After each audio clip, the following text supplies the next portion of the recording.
محترم ناظرین، کہا جاتا ہے کہ مومن کی فراست سے ڈرو کیونکہ وہ اللہ تعالیٰ کے نور سے دیکھتا ہے۔ آج کی ویڈیو بھی کچھ اسی کے بارے میں ہے۔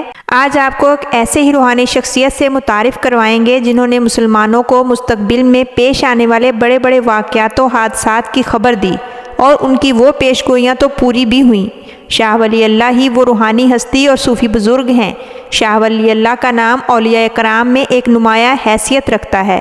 کہا جاتا ہے کہ تاریخ میں ہونے والے تمام بڑے بڑے واقعات کے پیچھے روحانیت کار فرما رہی ہے۔ اگر اصحاب فیل کا واقعہ دیکھا جائے تو اس میں ابابیلوں کی بجائے زیادہ کمال روحانی قوت کا تھا۔ مسلمانوں کی بیشتر فتوحات میں اسی روحانی طاقت کا عمل دخل رہا ہے۔ آج کی ویڈیو میں آپ کو روحانیت کے اثرات اور حیرت انگیز واقعات اور شاہ ولی اللہ کی روحانیت کے واقعات سے آگاہ کیا جائے گا، لہٰذا ویڈیو کو آخر تک لازمی دیکھیے گا۔ ناظرین، تاریخ گواہ ہے کہ آج تک اس دنیا میں جتنے بھی مراحل گزرے ہیں اور دنیا کے جغرافیائی حالات اور سیاسی حالات میں جو بھی عروج و زوال آئے ہیں، ان میں روحانیت کار فرما رہی ہے۔ کبھی یہ ظاہری طور پر اور کبھی پوشیدہ طور پر اثر انداز ہوتی رہی ہے۔ قرآن پاک میں بیان کردہ سورہ فیل کا واقعہ اس بات کا زندہ ثبوت ہے۔ اس واقعہ سے ہی مشاہدہ کر لیتے ہیں کہ کس طرح سے ننھی ابابیلوں نے ابرہہ کے ایک عظیم الشان لشکر کو تباہ کر ڈالا۔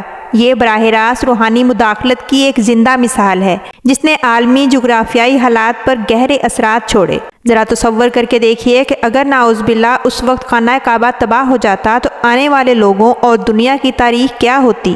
احادیث اور قرآن میں روحانی طاقتوں کی براہ راست مداخلت کا ذکر بارہا ہوا ہے۔ اللہ تعالیٰ نے بڑی بڑی قوموں اور قوتوں کو روحانی طاقتوں کے ذریعے تباہ کر دیا۔ انبیاء کرام نے بھی اپنی روحانی قوتوں سے اپنے دشمنوں کو شکست سے دوچار کیا اور مسلمانوں کی روحانی ذرائع سے مدد کی گئی۔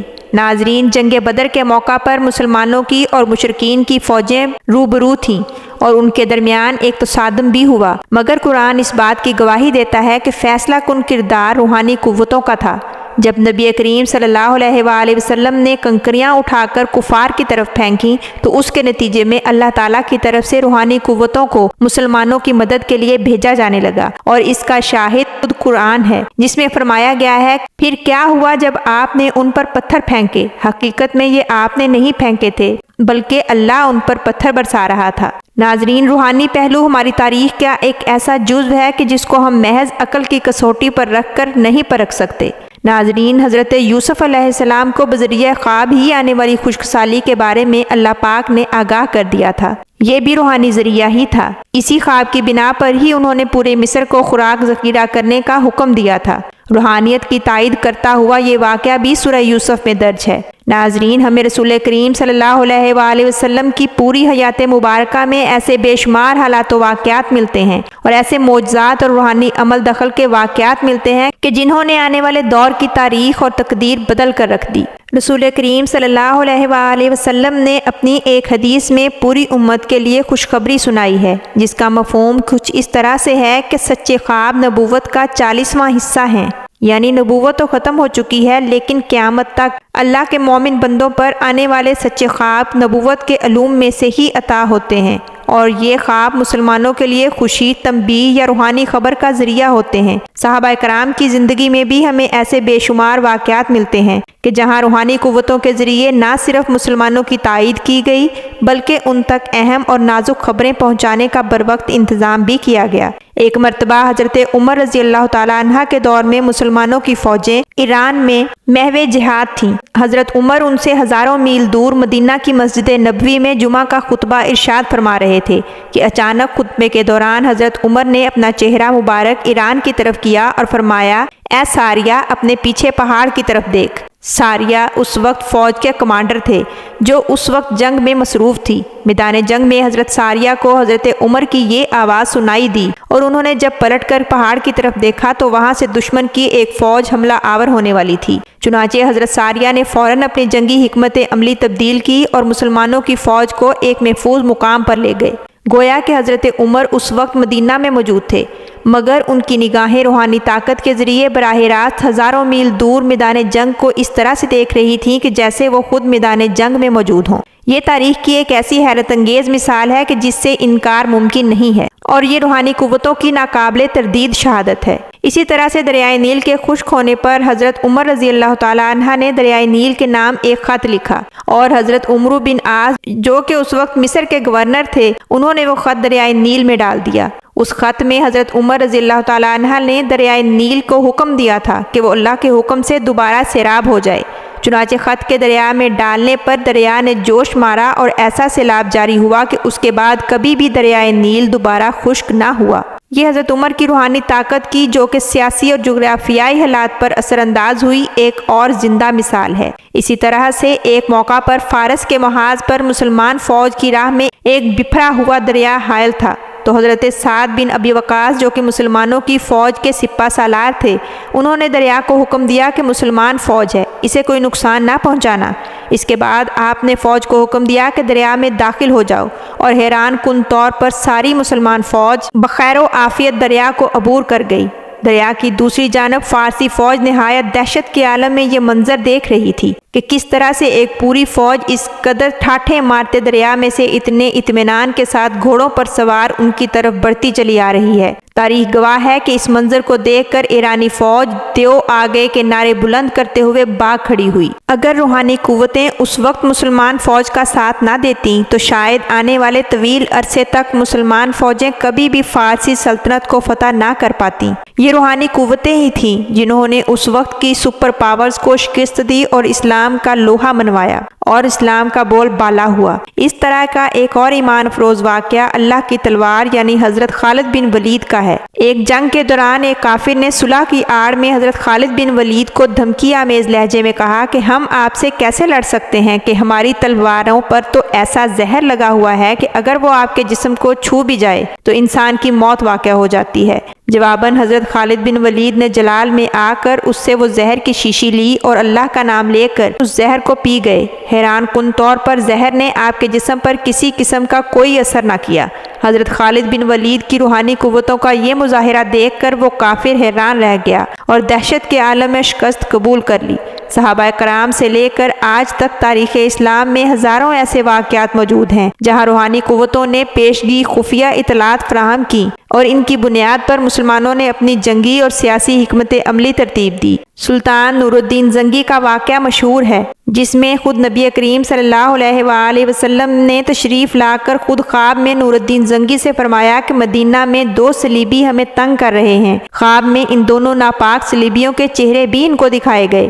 خواب سے بیدار ہوتے ہی سلطان نے ایک حکمت عملی ترتیب دی اور خود رسول کریم کے حکم کے مطابق مدینہ پہنچے۔ ان صلیبیوں کو تلاش کیا اور اپنے ہاتھوں سے ان کے سر قلم کیے جو کہ سرنگ بنا کر روضہ رسول تک پہنچنے کی ناپاک کوشش کر رہے تھے۔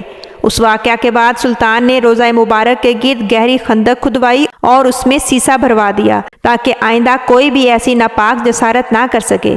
سلطان نور الدین زنگی کا یہ واقعہ بھی روحانی طاقت کا منہ بولتا ثبوت ہے۔ ہمارے پاس رسول کریم صلی اللہ علیہ وآلہ وسلم کی وہ احادیث جن میں آپ نے قیامت تک پیش آنے والے تمام حالات و واقعات کی پیش گوئی کر دی ہے، روحانی طاقت کی سب سے بڑی دلیل ہیں۔ ان احادیث مبارکہ کا یہی مقصد تھا کہ مسلمان روحانی نشانیوں کو مد نظر رکھتے ہوئے یہ دیکھ سکیں کہ وہ کس دور میں موجود ہیں اور آگے کون سا دور آنے والا ہے، اور اس حوالے سے انہیں کیا حکمت عملی ترتیب دینی چاہیے۔ اس سلسلے میں نبی کریم صلی اللہ علیہ وآلہ وسلم نے بہت کچھ بتایا، لیکن صحابہ کرام کہتے ہیں کہ اس میں سے کچھ ہمیں یاد رہ گیا اور کچھ نہ یاد رہا، اور جو یاد رہا اس میں سے کچھ لکھ بھی لیا گیا۔ آج بھی علماء ان احادیث پر قیامت کی نشانیوں کو پہچاننے کے سلسلے میں اعتماد کرتے ہیں اور دیکھتے رہتے ہیں کہ آج ہم کس دور میں موجود ہیں۔ مثلا دجال کب آئے گا، امام مہدی کا ظہور کب ہوگا، یاجوج ماجوج کب نمودار ہوگی۔ ناظرین، یہ سب ہمارے دین و ایمان کا حصہ ہے اور اس سے انکار کسی صورت میں ممکن نہیں ہے۔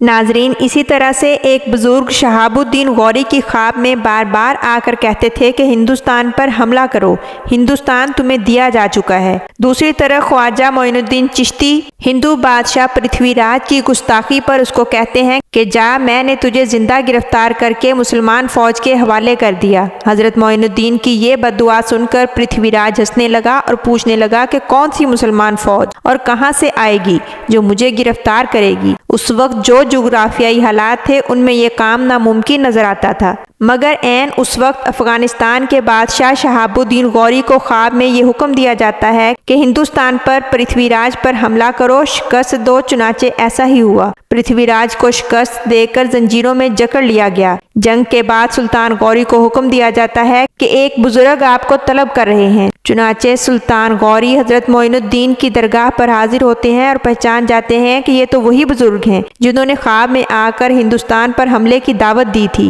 اب سلطان نہایت ادب سے حضرت معین الدین چشتی کے قدموں میں بیٹھ جاتے ہیں، دعا لیتے ہیں اور پرتھوی راج کو گرفتار کر کے اپنے ساتھ لے جاتے ہیں۔ یہ پہلا موقع تھا جب دہلی کے تخت پر ایک مسلمان حکمران تخت نشین ہوا تھا، اور اس کے بعد 1000 سال تک ہندوستان پر مسلمان حکومت کرتے رہے۔ ناظرین، ذرا ملاحظہ کیجئے کہ دنیا کی تاریخ ایک خواب کے ذریعے تبدیل ہو گئی، جس میں ایک اللہ کے ولی نے ایک مسلمان سپہ سالار کو تائید اور خوشخبری دی اور کفار کے مقابلے میں اس کی فتح کو یقینی بنایا۔ اسی طرح سے فاتح قسطنطنیہ سلطان محمد فاتح کے ساتھ ان کے مرشد حضرت شمس الدین آق تھے کہ جنہیں اس عظیم شہر کے روحانی فاتح ہونے کا شرف حاصل ہے۔ انہی کے حکم پر سلطان نے اس شہر کو فتح کیا تھا۔ 500 سال قبل ہونے والی اس فتح نے تمام دنیا کا نقشہ بدل کر رکھ دیا تھا۔ ناظرین، اسی طرح سے روحانی قوتوں کے مالک ایک اللہ کے ولی حضرت شاہ ولی اللہ بھی تھے، جن کی پیش گوئیاں نہایت اہم اور تاریخ ساز ثابت ہوئیں۔ آپ اللہ کے ولی اور صاحب بصیرت درویش تھے، جن کو آنے والے دور اللہ کی طرف سے دکھائے جاتے تھے۔ 900 سال سے ان کا تحریر کردہ کلام ایک مستند روحانی علم کا درجہ رکھتا ہے۔ چونکہ اس کلام کو تحریر کیے صدیاں گزر چکی ہیں، اس لیے یہ پورے کا پورا محفوظ نہیں رہ سکا۔ شاہ ولی اللہ نے تقریباً 2500 اشعار لکھے تھے، مگر اب صرف تقریباً 300 یا 200 اشعار باقی ہیں۔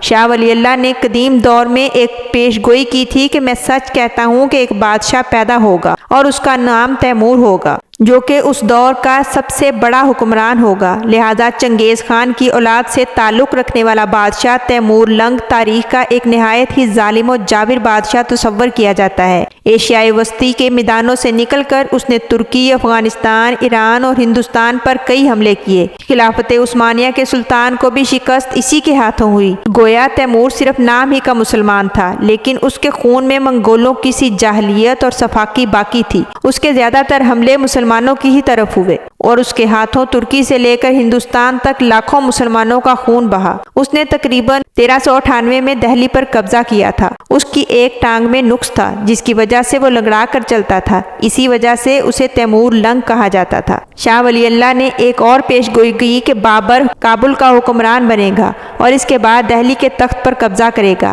بابر نے 1504 عیسوی میں کابل پر قبضہ کیا اور پھر پانی پت کی جنگ میں ابراہیم لودھی کو شکست دے کر ہندوستان کو اپنی سلطنت میں شامل کیا اور ہندوستان میں مغلیہ سلطنت کی بنیاد رکھی، جو کہ 300 سال تک قائم رہی۔ بابر کا ایک خاص واقعہ بھی آپ کے گوش گزار کرتی چلوں کہ جب بابر نے شراب کے تمام برتن توڑ دیے اور اللہ سے توبہ کی کہ اگر مجھے جنگ میں فتح ہوئی تو کبھی بھی شراب کو ہاتھ نہ لگاؤں گا، چنانچہ اللہ تعالیٰ نے پانی پت کی جنگ میں اسے فتح دی اور دہلی کے تخت پر اس کا قبضہ ہوا۔ پھر ولی اللہ کی اگلی پیش گوئی یہ تھی کہ بادشاہت ہمایوں تک پہنچے گی اور اس دوران قدرت کی طرف سے ایک افغان ظاہر ہوگا۔ چنانچہ مغل سلطنت پر بابر کے بعد ہمایوں تخت نشین ہوا اور بعد ازاں اپنی فوج کے ایک پشتون جرنیل شیر شاہ سوری کے ہاتھوں شکست کھانے کے بعد اسے ایران فرار ہونا پڑا تھا۔ شیر شاہ سوری ایک نہایت ہی قابل اور منظم سپہ سالار تھا، جس نے صرف 300 سال کے عرصے میں ہی ہندوستان کی شکل بدل کر رکھ دی تھی۔ اس کی ہوئی زمینوں کی تقسیم اور بچھایا ہوا سڑکوں کا جال آج تک قائم ہے۔ پاکستان میں موجود مشہور جی ٹی روڈ بھی شیر شاہ سوری کا قائم کردہ ہے، جو کہ اس دور میں پشاور سے لے کر بنگال تک آمد و رفت کے لیے استعمال ہوتا تھا۔ شاہ ولی اللہ اس کے بعد فرماتے ہیں کہ شیر شاہ سوری کے بعد اس کا بیٹا تخت پر بیٹھے گا۔ ہمایوں ایران سے مدد لے کر دوبارہ ہندوستان پر حملہ کرے گا اور شیر شاہ کے بیٹے کو شکست دے کر دہلی کے تخت کو دوبارہ حاصل کرے گا، اور پھر یہی ہوا۔ شیر شاہ کے بیٹے جلال خان کو ہمایوں کے ہاتھوں شکست ہوئی۔ اگلے اشعار میں شاہ ولی اللہ نے پیش گوئی کی تھی کہ اکبر ایک بڑے بادشاہ کے طور پر ابھرے گا۔ چنانچہ بادشاہ اکبر نے 1205 سے لے کر 1559 تک ہندوستان پر حکومت کی۔ اس نے اپنی حکومت کے دوران ایک نئے مذہب کا فتنہ بھی پیدا کیا، جسے دین الہی کا نام دیا گیا۔ اس فتنے کا سد باب کرنے کے لیے اللہ تعالیٰ نے حضرت مجدد الافسانی کو بھیجا۔ اور پھر فرمایا تھا کہ جہانگیر بادشاہ کی حیثیت سے بڑی آب و تاب سے ابھرے گا۔ ناقابل یقین طور پر مغل بادشاہوں کی ترتیب ایک ایک کر کے بتائی جا رہی ہے۔ شاہ ولی اللہ کے مطابق جہانگیر ایک بے مثال بادشاہ کے طور پر ابھرا اور اس نے 405 سے لے کر 1928 تک شاندار طریقے سے حکومت کی، اور اس کی وفات کے بعد اس کا بیٹا شاہ جہاں اس کا وارث ہوگا، جو کہ ایک صاحب حشمت بادشاہ ہوگا۔ یہ ہم جانتے ہیں کہ شاہ جہاں کی زندگی میں ہی اس کے بیٹے نے تخت پر قبضہ کر کے شاہ جہاں کو نظر بند کر دیا تھا۔ بعد ازاں شاہ جہاں کی وفات کے بعد اس کے 4 بیٹوں میں تخت کے حصول کے لیے جنگیں ہوئیں، جن کے نتیجے میں اورنگزیب عالمگیر تخت نشین ہوا۔ یہ وہی شاہ جہاں تھا جس نے اپنی بیوی ممتاز کے لیے تاج محل تعمیر کروایا تھا۔ اسی اسنا میں زمانہ بدلے گا اور ایک بادشاہ پیدا ہوگا اور دنیا اسے معظم کے نام سے جانے گی۔ اس کے بعد شاہ ولی اللہ بڑی تیزی کے ساتھ ایک کے بعد ایک بادشاہ کا نام بتاتے ہیں، کہتے ہیں کہ ایک بادشاہ ہوگا جس کا نام معظم ہوگا۔ چنانچہ معظم 1807 سے لے کر 1812 تک حکمران رہا، اور اس کے بعد اس کا بیٹا فرخ سیال ظاہر ہوا۔ نادر شاہ ایران سے آئے گا اور تخت چھین لے گا۔ دہلی میں اس کی تلوار سے بڑا قتل عام ہوگا۔ چنانچہ ایسا ہی ہوا۔ مولیہ سلطنت اس وقت نہایت کمزور ہو چکی تھی، اور نادر شاہ کے حملے نے اس کی رہی صحیح کسر بھی پوری کر دی۔ یہی وہ وقت تھا جب انگریزوں نے ہندوستان پر قدم جمانا شروع کر دیے تھے۔ بنگال ان کا پہلا ہدف تھا۔ بنگال کے نواب سراج الدولہ انگریزوں کی قید میں چلے گئے۔ نادر شاہ کے حملے کے بعد شاہ ولی اللہ نے افغانستان سے احمد شاہ ابدالی کو مسلمانوں کی مدد کے لیے طلب کیا، کہ جنہوں نے آ کر تمام کالی قوتوں کا سر کچل دیا۔ نعمت اللہ نے اپنے اشعار میں بابا گرو نانک کا بھی ذکر کیا ہے، کہ جنہوں نے سکھ مذہب کی بنیاد رکھی۔ بابا گرو نانک 1499 میں پیدا ہوئے اور 1539 میں ان کا انتقال ہو گیا۔ شاہ ولی اللہ نے اپنے اشعار میں فرمایا، اس کا نام نانک ہوگا، بہت زبردست فقیر ہوگا، دنیا اس کی طرف رجوع کرے گی۔ ملک پنجاب کے وسطی حصے میں اس کی بڑی شہرت ہوگی، اور سکھ قوم اس بزرگ کی مرید ہوگی۔ انہوں نے کہا کہ بعد ازاں سکھ قوم مسلمانوں پر بہت ظلم و ستم ڈھائے گی، اور یہ ظلم و ستم سالوں چلتا رہے گا۔ تاریخ گواہ ہے کہ سکھوں کے ہاتھوں مسلمانوں پر ہونے والے مظالم کس حد تک تھے، یہاں تک کہ شاہ اسماعیل اور سید احمد بریلوی کی تحریک سکھوں کے خلاف ہی تھی، اور یہ دونوں بالا کوٹ کے مقام پر سکھوں کے خلاف ہی لڑتے ہوئے جاں بحق ہوئے تھے۔ اس وقت سکھوں کی حکومت لاہور سے پشاور تک قائم ہو چکی تھی۔ ناظرین، آپ کو بتاتی چلوں کہ انہوں نے پاکستان کے بننے کے بارے میں بھی پیش گوئیاں کی، جو حرف بہ حرف درست ثابت ہوئیں۔ انہوں نے فرمایا کہ ہندوؤں کے ظلم و ستم کی وجہ سے مسلمان اپنے گھروں کو چھوڑ کر ہجرت کرنے پر مجبور ہو جائیں گے، اور مسلمانوں کی غیرت و ناموس کا بے انتہا نقصان ہوگا۔ پاکستان بنتے وقت مسلمانوں نے تاریخ کی سب سے بڑی ہجرت کی، اور اس کی وجہ ہندوؤں کے ظلم و ستم اور قتل عام تھا۔ 1.25 کروڑ مسلمان گھروں سے نکلے، مگر صرف 50 لاکھ ہی پاکستان پہنچ پائے۔ شاہ ولی اللہ نہایت دکھ کے ساتھ مسلمانوں پر ہونے والے اس ظلم کا ذکر اپنے اشعار میں کرتے تھے۔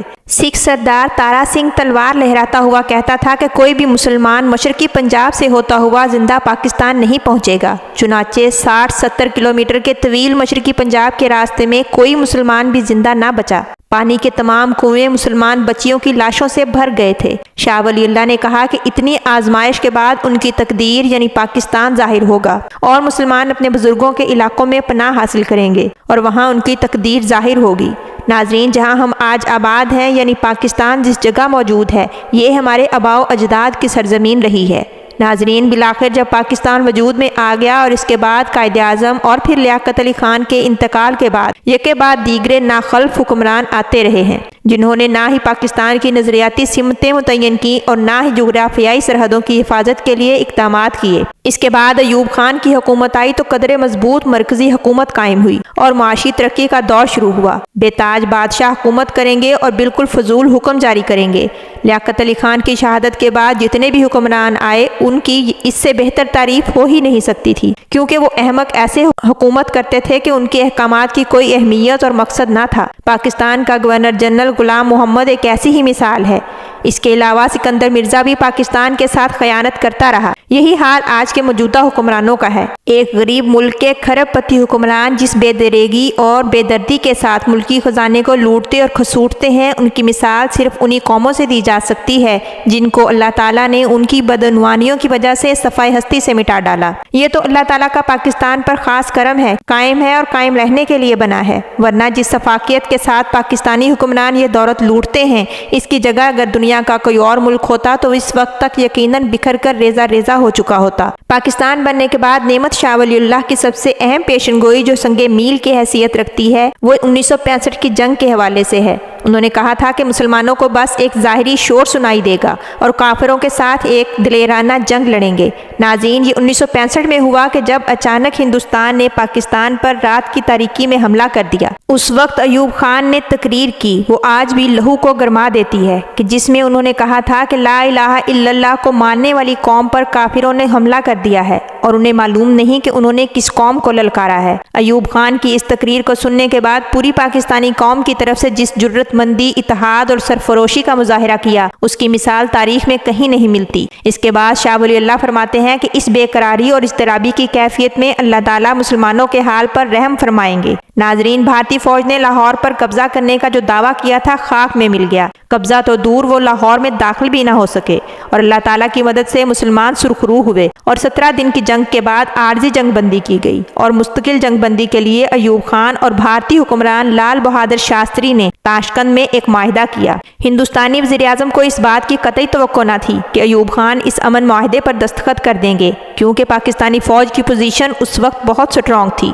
ایوب خان کو تمام بزرگوں نے جو روحانیت کے قریب تھے اس معاہدے پر دستخط کرنے سے منع کیا تھا، لیکن ایوب خان نے کسی کی نہ مانی اور جلد بازی میں امن معاہدے پر دستخط کر دیے، حالانکہ اس وقت ہندوستان شدید دباؤ کا شکار تھا۔ معاہدہ تاشقند بھٹو کے مشورے سے ہوا تھا، کیونکہ وہ اس وقت وزیر خارجہ تھا۔ 1965 اور 1971 کی جنگوں میں ہمارا وزیر خارجہ بھٹو ہی تھا۔ اس کے ذمہ خارجہ پالیسیز بنانا تھیں اور دونوں ہی جنگوں میں ان خارجہ پالیسیز کی وجہ سے پاکستان کو بہت نقصان ہوا۔ جب معاہدہ تاشقند پر دستخط کر کے بھٹو اور ایوب خان واپس وطن لوٹے تو عوام شدید غم و غصے میں تھی۔ تمام سیاسی لیڈروں نے ان سے علیحدگی اختیار کر لی اور ان کے خلاف ایک تحریک چل پڑی۔ ناظرین، 1965 میں بھی روحانی مدد اتری تھی اور میدان جنگ میں کئی روحانی سپاہی دشمن سے لڑے تھے۔ اس بات کا ثبوت بھارت کے ان فوجیوں کے بیانات سے ہوتا ہے جو انہوں نے جنگ کے بعد جاری کیے۔ وہ کہتے تھے کہ انہیں سب سے زیادہ خوف ان سے آتا تھا جو گھوڑوں پر آتے تھے اور ان کی تلواروں سے انگارے نکلتے تھے۔ اس سے صاف ظاہر ہوتا ہے کہ یہ روحانی طاقتیں تھیں۔ پھر مشرقی بنگال کے علیحدہ ہونے کی تصویر بھی شاہ ولی اللہ نے نہایت دردناک انداز میں کھینچی ہے کہ ذمہ دار اپنی فرائض سے غفلت برتیں گے اور تعویلات کے ذریعے سرکاری احکامات کو تبدیل کریں گے۔ علماء کو علم سے کوئی دلچسپی نہیں ہوگی، جو احساس مند ہوگا وہ صرف دیکھ کر روئے گا، اور عوام الناس کا حال یہ ہوگا کہ وہ بے حیائی اور بے شرمی سے ناچ گانے کی محفلوں میں مست ہوں گے۔ آج یہ سب حقیقت میں بدل چکا ہے۔ پورا ملک حالت جنگ کی کیفیت میں مبتلا ہے، فحاشی اور یعنی عروج پر ہے، بے عمل علماء راج کر رہے ہیں، ہر طرف دہشت گردی ہو رہی ہے۔ آج ہمارا وہی حال ہے جو سالوں پہلے بغداد کا تھا، جس کو اللہ تعالیٰ نے ہلاکو خان کے ذریعے تباہ و برباد کر دیا تھا۔ ناظرین، شاہ ولی اللہ نے غزوہ ہند کے بارے میں بھی آگاہ کیا ہے کہ ایک حبیب اللہ کے دین کی حفاظت کے لیے تلوار نکالے گا۔ وہ وقت بھی قریب لگتا ہے، انشاءاللہ جلد ہی صدائے خلق نکار خدا ثابت ہوگی۔ شاہ ولی اللہ کہتے ہیں کہ اس جماعت کی قیادت ایک اللہ کا شیر کرے گا جو ملک میں عدل و انصاف قائم کرتے ہوئے خلافت راشدہ کی بنیاد پر ایک ایسا نظام قائم کرے گا کہ جس میں نہ تو کوئی ظلم ہوگا اور نہ کفر و شرک۔ نہ صرف وہ پاکستانی قوم کو متحد کرے گا بلکہ امت رسول کا محافظ اور نگہبان ہوگا۔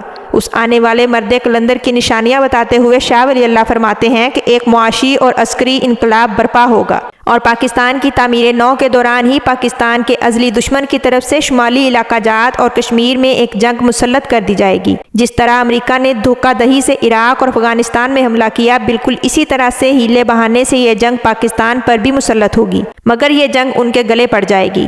کفر کا خاتمہ ہو جائے گا اور ہندوستان شرک سے پاک ہو جائے گا۔ اس جنگ کو غزوے کا درجہ دیا گیا ہے اور پیش گوئیوں کے مطابق اس غزوے کا فاتح پاکستان کا حکمران ہوگا۔ شاہ ولی اللہ مزید فرماتے ہیں کہ اس مرد مجاہد کی حکومت بر صغیر پاک و ہند پر 40 برس تک قائم رہے گی۔ شاہ ولی اللہ کہتے ہیں کہ 40 سال کے بعد ایران کے شہر اصفہان میں سے دجال نکلے گا اور پھر دجال کو ختم کرنے کے لیے عیسیٰ اور امام مہدی آخر الزمان ظاہر ہوں گے۔ نعمت اللہ کی ترتیب کے مطابق ہندوستان پہلے فتح ہوگا اور پورا علاقہ پاکستان بنے گا اور اس پورے خطے پر مسلمانوں کی حکومت دوبارہ قائم ہوگی۔